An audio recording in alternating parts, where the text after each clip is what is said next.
Hello everybody, good evening. मैं आपका स्वागत करता हूं आपके सिलेबस के एक इंटीग्रल टॉपिक में जो कि है गुडविल। स्लाइड देखते ही आपको लग रहा होगा, पहला क्वेश्चन मन में आ रहा होगा कि भैया गुडविल होता क्या है। अगर मैं एक वर्ड में बोलना चाहूं ना तो गुडविल मतलब होता है प्रतिष्ठा, मतलब नाम कोई भी चीज का। अब थोड़ा सा गुडविल हर चीज का हो सकता है, आपका खुद का भी गुडविल होता है। मान लो आपको क्लास में कोई भी असाइनमेंट दिया जाता है, आप हर समय टाइम में जमा करते हो, तो क्या होता है, टीचर बोलते हैं कि भाई अगर राम को कोई भी असाइनमेंट दिया तो वो टाइम पे जमा करता है, तो राम का क्या है, राम का गुडविल है असाइनमेंट टाइम पे जमा करने का। ठीक है, अब मैं आपसे दूसरा सवाल पूछता हूं, मेरे को बताओ, मेरे को आज जाके एक बेल्ट खरीदनी है जींस के लिए, मैं कौन सी बेल्ट खरीदूं। आपके मन में सबसे पहला ब्रांड का नाम जो आएगा, भैया आप जाओ गुच्ची की खरीद लो, या भैया आप जाओ लुई विटॉन की खरीद लो।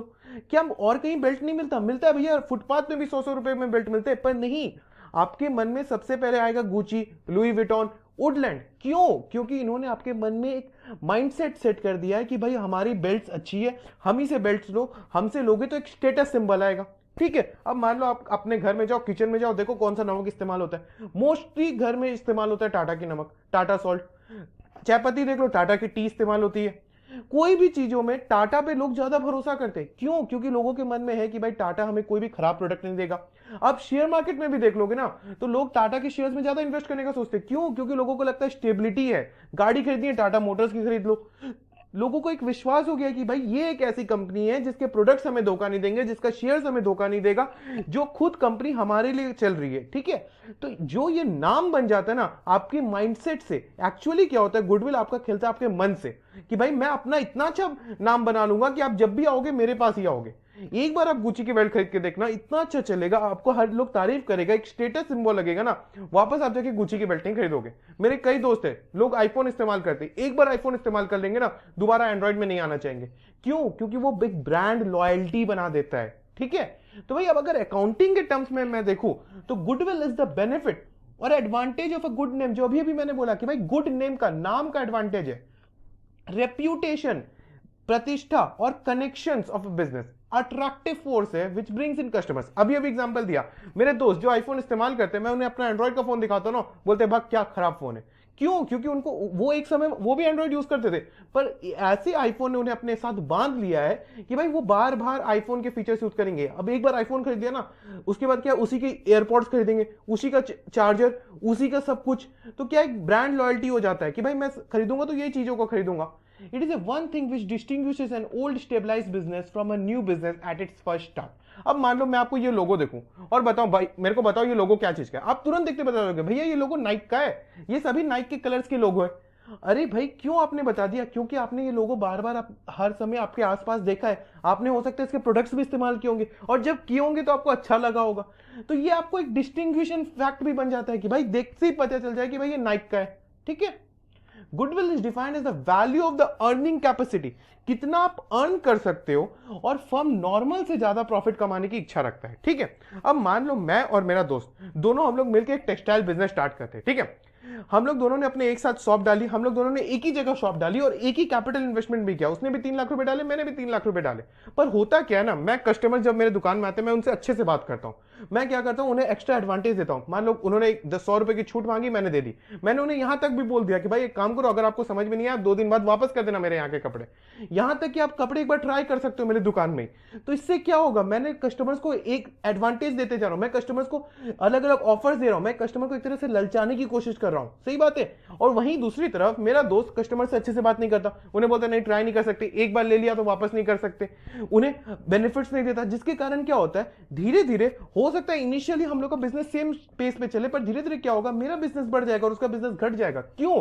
क्योंकि मान लो मेरे दुकान में जो भी कस्टमर्स आएंगे वो अपने घर में जाके बात करेंगे, अपने हस्बैंड्स को बताएंगे, अपने लोगों को बताएंगे, अपने सोसाइटी में बताएंगे कि भैया इसके दुकान से लो, ये अच्छे से बात करता है, ये अच्छे सर्विसेज देता है, ये अच्छे प्रोडक्ट्स देता है। हो सकता है अगर प्रोडक्ट में मेरा प्रोडक्ट थोड़ा सा ऊपर नीचे भी हो जाए ना, वो बार बार मेरी दुकान में आएंगे। क्यों? क्योंकि मैंने उन्हें अपने गुडविल से, अपने अच्छे रेप्यूटेशन से, अपने अच्छे बिहेवियर से, अपने अच्छे सर्विसेज से बांध लिया है। आप कभी भी अच्छे शोरूम में जाना, नाइक के में जाना, रिबॉक के में जाना, लुई विटॉन के में जाना, गुची के में जाना, या टाटा के भी कस्टमर शोरूम में चल जाओ ना, कोई भी अच्छा ब्रांड के शोरूम में चल जाओगे ना, वहां पे देखना जो भी सेल्स एजेंट्स होगा वो कितने अच्छे से बात करेंगे, आपको सब प्रोडक्ट के बारे में बताएंगे, अगर आपको कोई डाउट होगा तो वो भी क्लियर करेंगे। तो इससे क्या होता है ना, आपको लगता है अच्छा यहां पे हमारी बातें सुनी जा रही है, एक तरह से कस्टमर अट्रैक्टिव फोर्स होता है। ठीक है, देखो अब देखते हैं स्ट्राइकिंग फीचर्स ऑफ गुडविल। एक इनटेंजिबल एसेट है। इनटेंजिबल एसेट है मतलब भैया छू नहीं सकते। क्या गुडविल को छू सकते हो? आप बोल सकते हो गुडविल 100 किलो का है, नहीं ऐसा नहीं हो सकता, गुडविल को छू नहीं सकते, फील होता है। Earning more than the normal profit, सही बात है भाई, अभी भी अर्निंग आपको ज्यादा देके देगा। जैसे मेरे एग्जांपल में मेरा दोस्त का बिजनेस घटते गया, मेरा बिजनेस बढ़ते चल गया। अट्रैक्टिव फोर्स है जो कस्टमर्स को लेके आता है मेरे पास। भाई आपको आईफोन खरीदने के बार बार इच्छा रहती है कि भाई ये एंड्रॉइड हो सकता है जितने सर्विसेज दे दे, आप आईफोन खरीदने की इच्छा अपने मन में रखोगे ही। Combined effect of various elements, हर एलिमेंट्स का एक कंबाइंड इफेक्ट है। गुडविल एक सिंगल नहीं, एक मल्टी बिलियनर टर्म है, ठीक है। अब देखो गुडविल का टाइप्स क्या होता है हमारे सिलेबस के हिसाब से, या सिर्फ दो टाइप है, एक होता है इनहेरेंट गुडविल और एक होता है परचेज्ड गुडविल। इनहेरेंट गुडविल मतलब मेरा वाला एग्जांपल देखो, जो मेरे और मेरे दोस्त का बिजनेस था, उसमें क्या था, मैंने धीरे धीरे अच्छे सर्विसेज देके, अच्छे फैसिलिटीज देके, अच्छा बिहेवियर से गुडविल बनाया, वो होता है इनहेरेंट गुडविल। मतलब internally generated goodwill which arises from a number of factors, ठीक है। It is the value of the business in excess of the fair value of the separable net assets. मान लो मेरे पास net assets है 10 लाख रुपए के, भैया net assets मतलब मान लो मशीनरी है, बिल्डिंग है, डेटर्स है, सब जोड़ के 10 लाख रुपए का मेरे पास नेट एसेट्स है। उसके सामने मेरे 8 लाख की लाइबिलिटीज है। 8 लाख की लाइबिलिटीज है मतलब मैं लोगों को, मेरे को 8 लाख रुपए देने। अब इसका डिफरेंस कितना हुआ भैया? डिफरेंस हुआ 2 लाख रुपए। 2 लाख को आप बोलोगे नेट एसेट्स, पर अगर किसी को अभी मेरी कंपनी खरीदनी होगी तो वो 2 लाख देगा तो मैं कंपनी नहीं बेचूंगा, मैं बेचूंगा कंपनी 3 लाख पे। भैया 2 लाख के एसेट्स दोगे और 3 लाख पे क्यों बेचोगे? क्योंकि ये जो 1 लाख रुपए एक्स्ट्रा मैं डिमांड कर रहा हूं ना, ये 1 लाख रुपए मैं अपनी गुडविल का डिमांड कर रहा हूं। क्यों? क्योंकि मैंने कस्टमर से अच्छे से बात की, मैंने कस्टमर्स को एडिशनल सर्विस दिया, 10% डिस्काउंट मांगा तब भी दिया, हो सकता है कई दिन रात तक मैंने मेहनत की बिजनेस पे, तो जो मेहनत कर रहा हूं उसका भी तो कुछ आउटपुट मिलना चाहिए ना मेरे को, तो वो आउटपुट ये 1 लाख रुपए के, ठीक है। दूसरा गुडविल है purchase goodwill, means goodwill which for which a consideration has been paid. अब मान लो मेरे को कोई भी कंपनी खरीदी है, मान लो आज मेरे को जाके टाटा मोटर्स ही खरीदनी है, तो भाई मैं जाके टाटा मोटर्स को बोलूंगा कि भाई मेरे को तेरी कंपनी खरीदनी है, मैं अभी अपनी जितनी भी कार्स बनाऊंगा सब में मैं अपना टाटा मोटर्स का मार्का लगा के बेचूंगा। कंपनी की ऑलरेडी गुडविल है, लोगों को पता है टाटा मोटर्स अच्छी है। अब मेरे कार्स में अगर मैं टाटा मोटर्स लगा के बेचूंगा तो मेरे कार की वैल्यू अपने आप बढ़ जाएगी। साथ ही साथ ये भी होगा कि मेरा जो कार है वो लोगों को सेटिस्फैक्शन दे पाएगा, लोग खुशी खुशी आएंगे, मेरा कस्टमर अट्रैक्शन बढ़ जाएगा। तो वो क्या हुआ? वो हुआ गुडविल, परचेज्ड गुडविल, कि भाई मैंने जाके दूसरे की बनी बनाई बिजनेस खरीद ली। यहां पे हुआ मैंने जब अपने खुद मेहनत से, खून पसीने से गुडविल बनाई, नाम बनाया, और यहां पे भैया आपने जाके किसी के बनी बनाई गुडविल खरीद ली, ठीक है। अब बात करते हैं गुडविल का वैल्यूएशन कैसे कर सकते हैं। ये तो हो गया थोड़ा थ्योरी ओरिएंटेड की ऐसे कर सकते हैं, गुडविल ये होता है, गुडविल में ये फीचर्स होते हैं, ये कैरेक्टरिस्टिक्स होते हैं। पर सबसे बड़ा सवाल गुडविल का वैल्यूएशन कैसे कर सकते हो। पहला मेथड है एवरेज प्रॉफिट मेथड। देखो मैं आपको बताता हूं, 4 मेथड होता है गुडविल वैल्यूएशन का। एक होता है एवरेज प्रॉफिट मेथड, दूसरा होता है सुपर प्रॉफिट मेथड, तीसरा होता है वेटेड एवरेज प्रॉफिट मेथड, और चौथा होता है कैपिटलाइजेशन मेथड, ठीक है। अब आपको स्टार्टिंग में बता देता हूं, आपके मन में पहले से ही सवाल आ रहा होगा, मेरे को पता है कि भाई भैया कौन सा मेथड इस्तेमाल करें। जो मेथड आपको पसंद है वो मेथड इस्तेमाल करने की परमिशन हमें अकाउंटिंग ने दी। मतलब आप बड़े होकर किसी भी कंपनी का बैलेंस शीट देखोगे या किसी भी कंपनी का अकाउंटिंग करोगे या अपनी कंपनी का करोगे ना, आपको गुडविल निकालना होगा, आप चारों में से कोई भी मेथड इस्तेमाल कर सकते हो। क्यों? क्योंकि हमें अकाउंटिंग ने नहीं बोला कि ये मेथड बढ़िया है, वो मेथड खराब है। आपके पास लिबर्टी दे दी गई है कि जो मेथड तुम्हें पसंद है वो मेथड इस्तेमाल करो, ठीक है। दूसरा बात जो आपके मन में आ रहा होगा वो है कि भाई हम लोग गुडविल का वैल्यूएशन क्यों करते हैं? क्या बिना गुडविल का वैल्यूएशन के काम नहीं चल सकता? देखो ये मत समझो कि भाई हमारा सिलेबस में इसलिए करना जरूरी है, नहीं, हर चीज के पीछे एक रीजन होता है। और अकाउंटेंसी से ज्यादा लॉजिकल सब्जेक्ट तो मेरे को लगता ही नहीं है। सिर्फ फॉर्मूलाज रटने से अकाउंटेंसी में काम नहीं चलेगा। याद करो, लॉजिकली समझो कि ये चीज क्यों कर रहे। आपके मन में ये क्वेश्चन आना चाहिए कि भैया हम लोग गुडविल का वैल्यूएशन क्यों कर रहे हैं। तो देखो रीजन सुनो क्यों करते हैं। अब मान लो आप, जैसे अभी अभी मैंने एग्जांपल दिया था आपको कि भाई 10 लाख के मेरे पास एसेट्स थे, 8 लाख की तो मैं लोगों को ही ओ करता था कि भाई मेरे को लोगों को ही देने थे, तो 2 लाख रुपए का तो मेरा वैल्यू हुआ ना टोटल। एक्चुअली में क्या हुआ कि भाई मेरा वैल्यू कितना का हुआ भैया? आपका वैल्यू हुआ 2 लाख रुपए का। तो मैं आपको बोलूंगा कि तुम्हारा वैल्यू 2 लाख रुपए का, मैं तुम्हें 2 ही लाख रुपए दूंगा, तो क्या ये बात सही होगी? नहीं होगी ना भाई। मैंने 10 साल मेहनत की है बिजनेस में, मैंने अपना खून पसीना एक किया, रात दिन एक करके वो नाम बनाया अपना गुडविल का, वो लोगों को उतना सर्विसेज दिया। आज के दिन अगर आप टाटा मोटर्स को बोलोगे कि भाई जितना एसेट्स है और उतना तेरा लायबिलिटी से माइनस करके तू मेरा अपना कंपनी बेच दे, वो कभी नहीं बेचेगा। क्यों? क्योंकि उस रतन टाटा ने 10 साल 20 साल रातें एक करके उसमें कंपनी में मेहनत की, जैगुआर लैंड रोवर जैसी कंपनी को अपने में इंटीग्रेट किया। आज के दिन टाटा मोटर्स वो हाइट्स पे क्योंकि उसने उतना हार्डवर्क, एफर्ट, टाइम डाला था और साथ ही साथ मनी भी डाला ना। सब कुछ कंबाइंड एफर्ट्स डाला, तो ये जो कंबाइंड एफर्ट्स है इसका कुछ ना कुछ एक वैल्यू होना चाहिए इन टर्म्स ऑफ मॉनिटरी, ताकि लोगों को वो कंपनसेशन मिल सके, है ना। तो इसीलिए गुडविल का वैल्यूएशन करना जरूरी है कि भाई आपने जो ये मेहनत किया उसकी वजह से आपको कोई मॉनिटरी कंपनसेशन मिले। अब आप एक बात बताओ, आप अगर असाइनमेंट टाइम पे जमा करते हो, रेगुलरली करते हो, तो टीचर की नजर में क्या है, आपकी बहुत अच्छा इंप्रेशन है। अब मान लो किसी एक दिन अगर आप लेट भी जमा करोगे तो आपको टीचर उतना नहीं डांटेगा जितना बाकी बच्चों को डांटेगा, हो सकता है आपको रिवॉर्ड मार्क्स भी दे दे।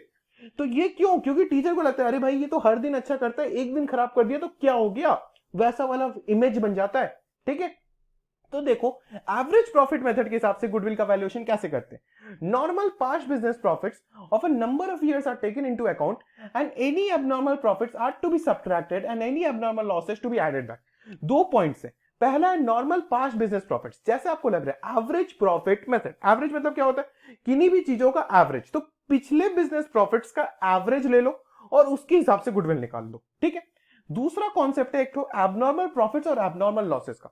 एबनॉर्मल प्रॉफिट्स मतलब होता है कि कोई ऐसा प्रॉफिट जो इस साल हो जाए because of N abnormal event.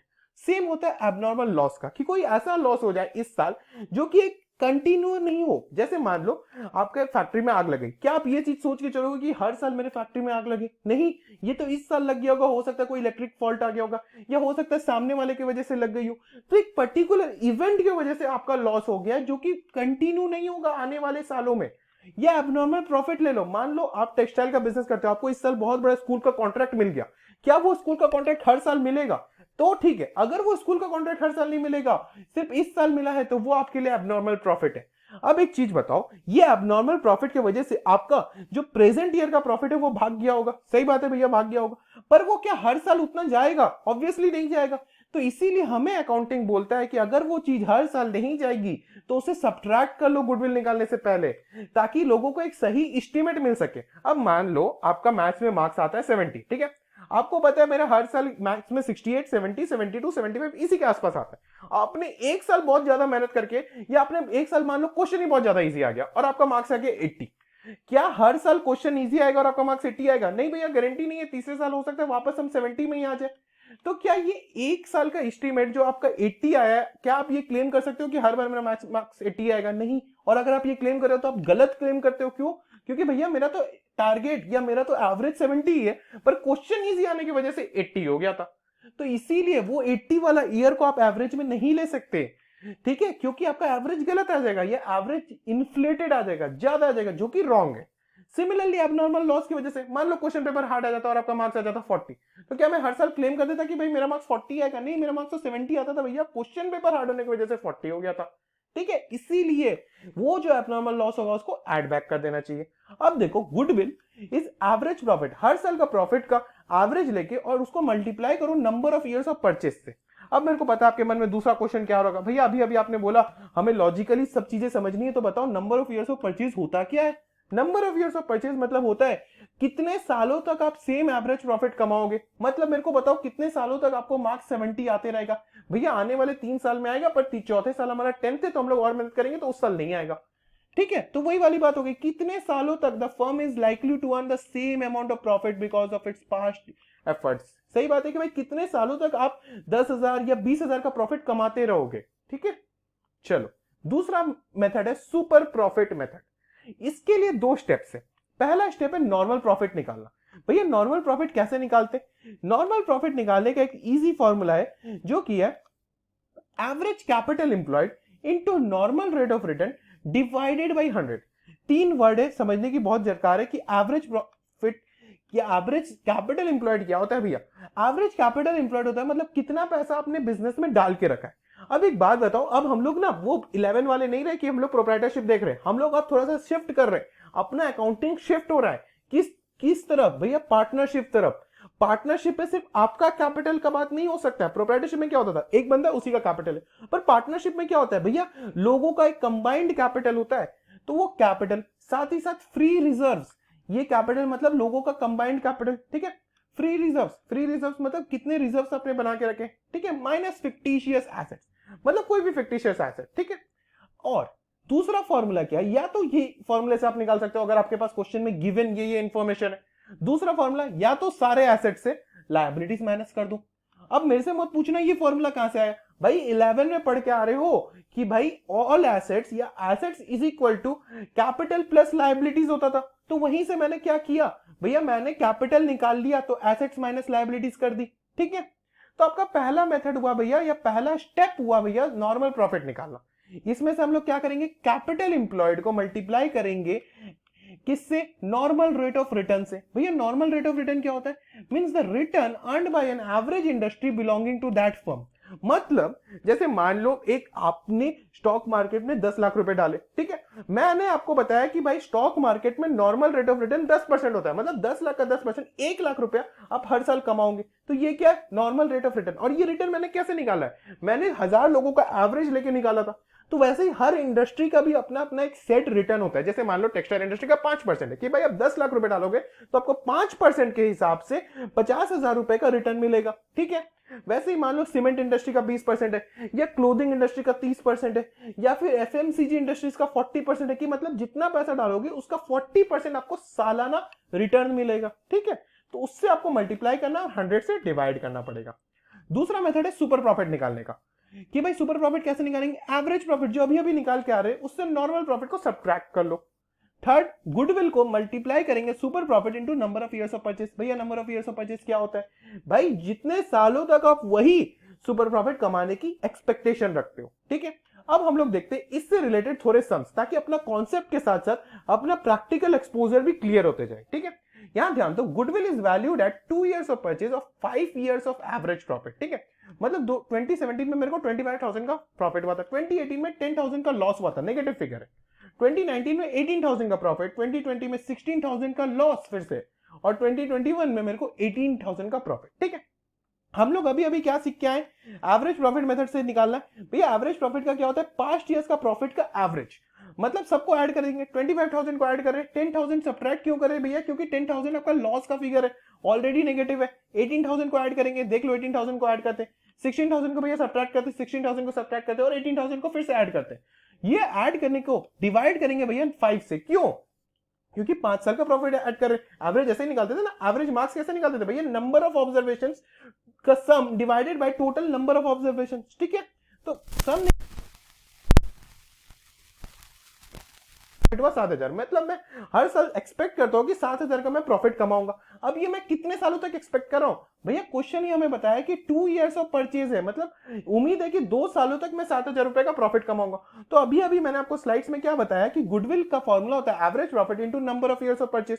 तो एवरेज प्रॉफिट को मल्टीप्लाई कर दो, 7,000 को मल्टीप्लाई कर दो 2 से, जो कि होता है 14,000 का number of years of purchase. ठीक है, अब देखते हैं सेकंड क्वेश्चन।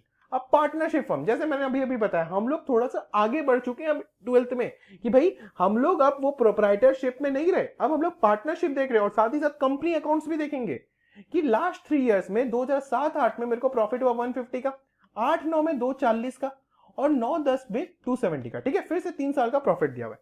क्वेश्चन ध्यान से पढ़ना, क्वेश्चन ही आपको ऐसा लगना चाहिए कि क्वेश्चन मेरे से बात कर रहा है, क्वेश्चन क्या क्या इंफॉर्मेशन दे रहा है वो पहले ले लो। कि क्वेश्चन मेरे को इंफॉर्मेशन दे रहा है कि कैपिटल एम्प्लॉयड आपके पास 4 लाख रुपए का है। ठीक है, regards to the risk involve 15% is considered to be a fair return on the capital. जैसे मैंने अभी अभी बोला, कितने पैसा डालोगे उसमें कितना रिटर्न आएगा, तो 15% फेयर रिटर्न बोल रहा है, मतलब 15% एक तरह से अगर अभी अभी अकाउंटिंग टर्म्स में बात किया जाए तो क्वेश्चन भाई आपको इनडायरेक्टली बता रहा है कि ये जो 15% तुमको मैंने बताया ना वो नॉर्मल रेट ऑफ रिटर्न है। ठीक है, कैसे पता चला, regards to the risk involve it is considered to be a fair return. ठीक है, The remuneration of all the partners is estimated to be 1 lakh per annum। ठीक है, हम लोग पार्टनरशिप अकाउंट्स कर चुके हैं, मैंने उसमें आपको बता दिया था कि भाई आपको हर पार्टनर को सैलरी देनी पड़ सकती है, तो वो जो सैलरी है वो 1 लाख रुपए है। ठीक है, calculate 2 years purchase of super profit on the basis of the average profit during the mentioned 3 years. तो सॉल्यूशन स्टार्ट करने से पहले मैं आपको याद दिलाना चाहता हूं 2 चीजें। भैया कौन सी 2 चीजें, देखो सुपर प्रॉफिट का फॉर्मूला याद करो जो अभी अभी हम लोग डिस्कस करके आए। भैया सुपर प्रॉफिट निकालने के लिए आपने 3 स्टेप्स बताए थे। पहला स्टेप था कि सुपर प्रॉफिट के लिए निकालो नॉर्मल प्रॉफिट, जो कि होता था capital employed into normal rate of return. चलो पहले वो स्टेप कंप्लीट कर लेते हैं। तो अपना कैपिटल एम्प्लॉयड कितना था क्वेश्चन में, भैया 4 लाख रुपए साफ साफ कैपिटल एम्प्लॉयड था, और अभी अभी आपने बताया कि 15% अपना नॉमिनल रेट ऑफ रिटर्न है, तो मल्टीप्लाई करके नॉर्मल प्रॉफिट निकाल सकते हैं। ये देखो मैंने यहां पे भी लिख दिया, capital employed is 4 lakh rupees, normal rate of return is 15%, so normal profit will be 4 lakh into 15%, that will be 60,000। ठीक है, अब भैया दूसरा स्टेप क्या बताया था? दूसरा स्टेप बताया था कि एवरेज प्रॉफिट निकालो और दोनों को सब्ट्रैक्ट कर लो। कौन से दोनों को? नॉर्मल प्रॉफिट और एवरेज प्रॉफिट को सब्ट्रैक्ट करो ताकि आपको क्या मिले? Super profit. ठीक है, तो चलो अब सेकंड स्टेप निकालते हैं। तो भैया एवरेज प्रॉफिट निकालने के लिए क्वेश्चन में हम लोग को डायरेक्टली एवरेज प्रॉफिट नहीं दिया, हम लोग को 3 साल का प्रॉफिट दिया हुआ है और हम लोग को बोला है कि इसको डिवाइड करके हम लोग एवरेज निकाल लो। तो निकाल लेते हैं, चलो ये तीनों को ऐड करते हैं, 150, 240 एंड 270। चलो चेक करता हूं, 150, 240 एंड 270, ये तीनों को ऐड किया तो मेरा आया 660। अभी अभी हम लोग एवरेज प्रॉफिट करके आए। आपको पता है कि पास्ट ईयर का प्रॉफिट को डिवाइड करना पड़ता है number of years of past year profits, मतलब कितने साल का पास्ट ईयर का प्रॉफिट आपके पास अवेलेबल है। अभी अभी जो क्वेश्चन किया उसमें आप लोग ने क्या देखा? भैया हमारे पास 5 साल का प्रॉफिट था, हम लोग ने 5 से डिवाइड किया। अभी हम लोग के पास 3 साल का प्रॉफिट है तो 3 से डिवाइड कर लेते हैं और टोटल नंबर ऑफ प्रॉफिट कितना आ रहा है? 660। तो डिवाइड करने के बाद मेरे पास बचता है 220। ये क्वेश्चन कराने का मेरा इंपॉर्टेंट रीजन ये नहीं है क्योंकि ये तो हम लोग ऑलरेडी जानते हैं, एवरेज प्रॉफिट तो निकालना आप लोग जानते हो। करने का मेन रीजन क्या है? ये line, the remuneration of all the partners during this period is estimated to be ₹1 lakh per annum. मतलब हर पार्टनर का टोटल मिला के सैलरी 1 लाख रुपीज है। अब आप लोग मेरे को एक क्वेश्चन बताओगे, लॉजिकली इसका आंसर सॉल्यूशन मेरे को बताना कि ये जो 1 लाख रुपए आपके पास है, जो आपको बोला गया है कि आपको सैलरी देना है, ये 1 लाख रुपए आप कहां से दोगे? कोई भी लोगों को आप सैलरी देते हो, चाहे वो प्रोप्राइटरशिप अकाउंट हो या पार्टनरशिप में भी हो, कहां से दोगे? भैया प्रॉफिट से देंगे। सही बात है।